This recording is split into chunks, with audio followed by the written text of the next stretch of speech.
नासी supreme court Toshakhana case में सजा खिलाफ पीटीआई चेयरमैन की दरख्वास्त की ॿुधणी इस्लामाबाद हाई कोर्ट के हुक्म ताईं मुलतवी करे छॾी। चीफ जस्टिस अमृता बंदयाल मासूम आहे त मामले जो इस्लामाबाद हाई कोर्ट के फ़ैसिलो करणु ॾिनो वञे। थी सघे थो त हाई कोर्ट ई रिलीफ ॾेई छॾे।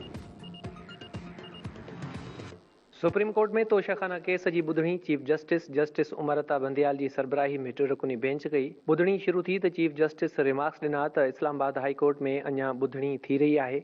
इस्लामाबाद हाई कोर्ट जो चीफ जस्टिस केस जी ॿुधणी करे रहियो आहे, जेको साराह जोॻो अमल आहे। बहितर हूंदो त हाई कोर्ट खे इन मामले जो फ़ैसिलो करणु ॾिनो वञे।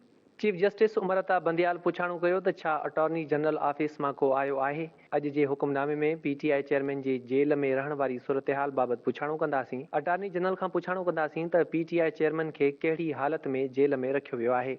उन मौके ते सुप्रीम कोर्ट पीटीआई चेयरमैन खे जेल में मिलियल सहूलतुनि बाबति रिपोर्ट पिणु तलब कई। पीटीआई चेयरमैन जे वकील लतीफ़ खोसा चयो त हुन हाई कोर्ट में समूरनि नुक़्तनि ते दलील ॾेई छॾिया आहिनि, जंहिं ते चीफ जस्टिस चयो त तव्हांजी इहा ई शिकायत हुई त तव्हांखे ॿुधो न पियो वञे।